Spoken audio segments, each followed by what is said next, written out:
Welcome to this edition of SBJ Executive Insight. I'm Eileen Silverglide, and I'm joined by our great friend, Oleg, from TelevisaUnivision. Oleg, we are here at SBJ Thought Leaders, obviously, in wonderful sunny San Diego. And you just wrapped up moderating a terrific group conversation about media, sponsorships, data, AI. It went all over the map. What were the key takeaways that you witnessed from the audience in terms of your thinking right now? I think the overall takeaway is that the future is uncertain, and that the only way that we can protect or ensure that we all benefit collectively from whatever the future brings is working together. And it sounds romantic, but I think for once it's beyond narrative and it's the reality. I think one of the common threads of everything that's happening now is that it's not, and I said this in the moderation, it's not, there shouldn't be a relationship of licensor and licensee anymore. There shouldn't be a relationship of league and players or players and player associations.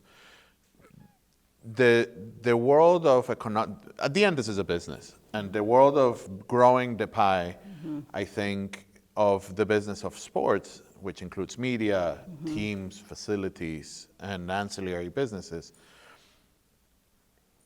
is highly dependent on everybody being successful. And the only way that works is if instead of those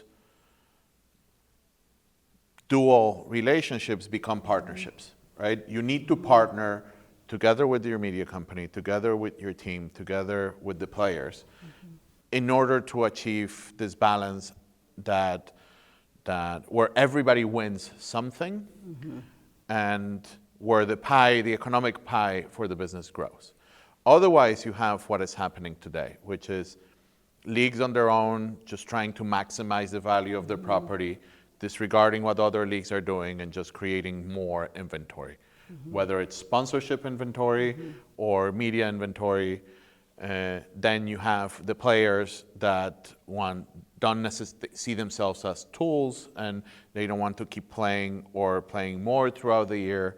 And then you have the media companies that are struggling to pay for the amount of rights because of this expanded inventory. And then you have the sponsors that they don't know what to sponsor anymore, because you can sponsor a jersey or a shirt or a stadium, or is it a commercial, or is it... Everybody's working to ensure they survive or they thrive. And I think it's the time where everybody should work together in order to achieve that. So I think those are the two takeaways. On one hand, I don't know what's coming, but two, if we don't work together, whatever it's coming, it's not going to be great for everyone. So I think those were the two takeaways. And it's the same case for AI, which is one of the topics. It's the same case for sponsorship, which is one of the other topics, or media, or the environment of sports. Yeah, I definitely heard what you heard, which is that across the board, all of this inventory and all of the different sport that frankly is available to fans is making sure that everything is so fragmented that the buyers don't know where to go. And there was an interesting comment made from a brand saying enough is enough. This process has to be simplified for us, or we're just going to stop buying. And the other piece that it was implicit in the discussion is that rarely somebody takes the position of a fan, right? I mean, putting aside what I do, what we do, and I think at the end of the day, you're catering an entertainment product, because it's an entertainment product for fans. And when challenging times come, like we are, I mean, we're in disruptive times, and disruptive times create opportunities. I think when you're in that stage, you start looking inside. You start saying, how do I cut costs? Or how do I make this more efficient? Or where should I put? And I think there's an opportunity. We need to continue doing that, because there's also a reality of operational efficiency in everything that we're doing. But I think there's another common thread, which is, okay, what do fans want? And if you think of media consumption, fans want to find the content in a single place. Like the ideal would be Right. that you turn whatever device you turn. I don't want to polarize in which device you're turning on, but whichever device you turn, it doesn't take you 10 or 15 minutes where you have to Google where to watch Team A versus Team B in a specific league. That's where we are today. Yeah. That it doesn't take you, while you're consuming, it doesn't take you 45 commercials to get to the game when it's the 20 last seconds of the game. So after watching 40 seconds of commercials, your game is, the last 20 seconds of the basketball game are done. There is a point where I think we need to put ourselves in the shoes of the fan and figure out how do we bridge the gap between our economic needs and our operational needs with the fans, with what the fan wants. I think that's an incredibly important point. And even in this conversation here, I don't think anyone else brought that up. No, I don't think so. Yeah, they really aren't thinking about the fans. And it makes me even think about the consumer and the share of wallet with inflationary pressures happening. Yeah. How much can a family buy groceries and then get all the access to different sports that they want? And so how do you see this really playing out from here? So you talk about this collaboration, and we only all win if we limit some options, we make some smart decisions. What do you think are the things that have to happen to enable that type of collaboration?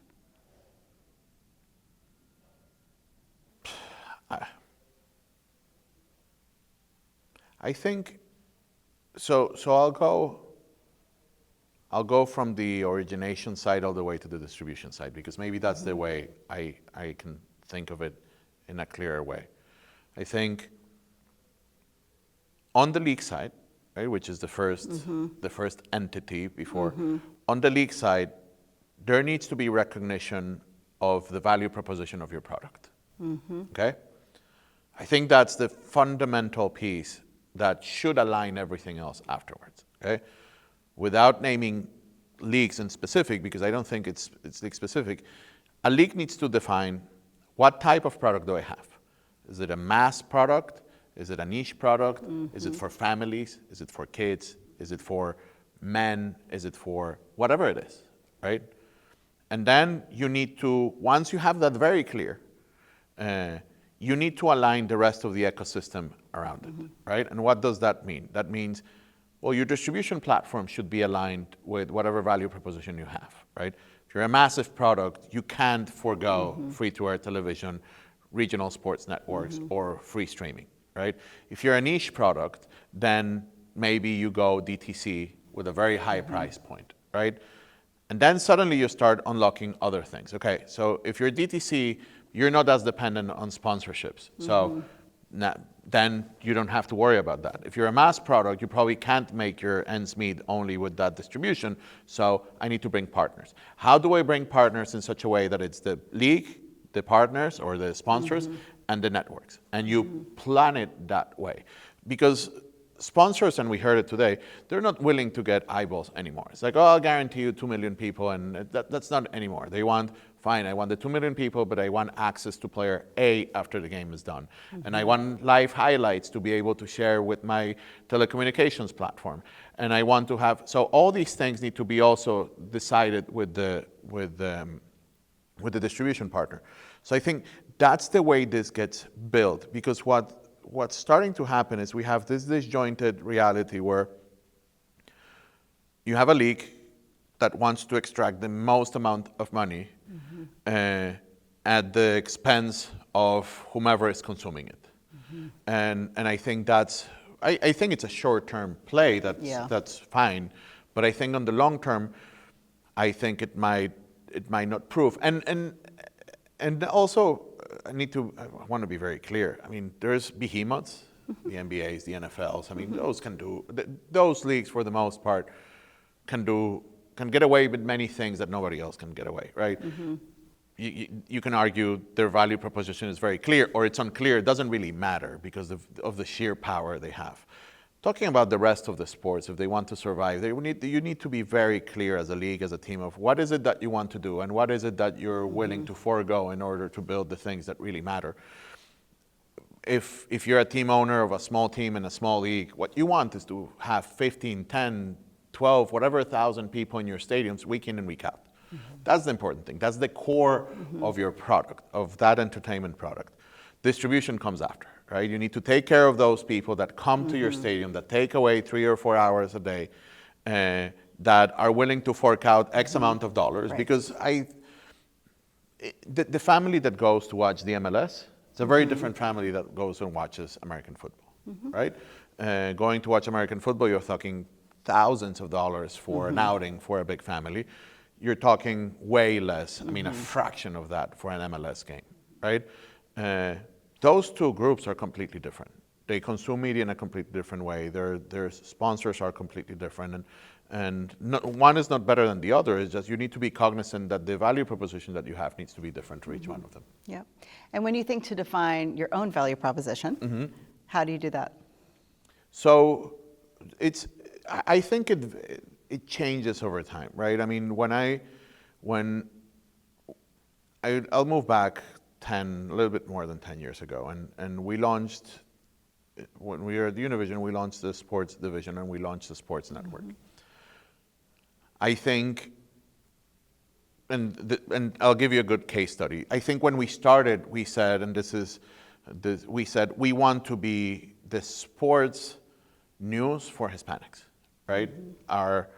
Somewhat of what we wanted to do is we said there is no sports center for people in Spanish, right? I mean, there is no top 10, and we quickly realized that wasn't right.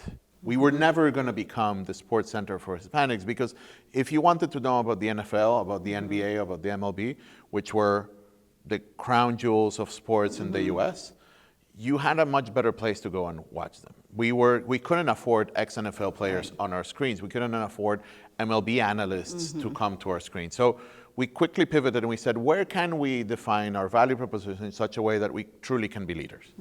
And we focused ourselves in the sport of football, soccer. And we said, there's not that much investment in it. We had rights to a lot of the teams that from the Mexican League, and the Mexican League was the most watched sports league in the US. The MLS was still growing. I mean, there were plenty of expansion teams that hadn't materialized back then. It was the time where you could go and acquire rights for soccer at a relatively cheap valuation.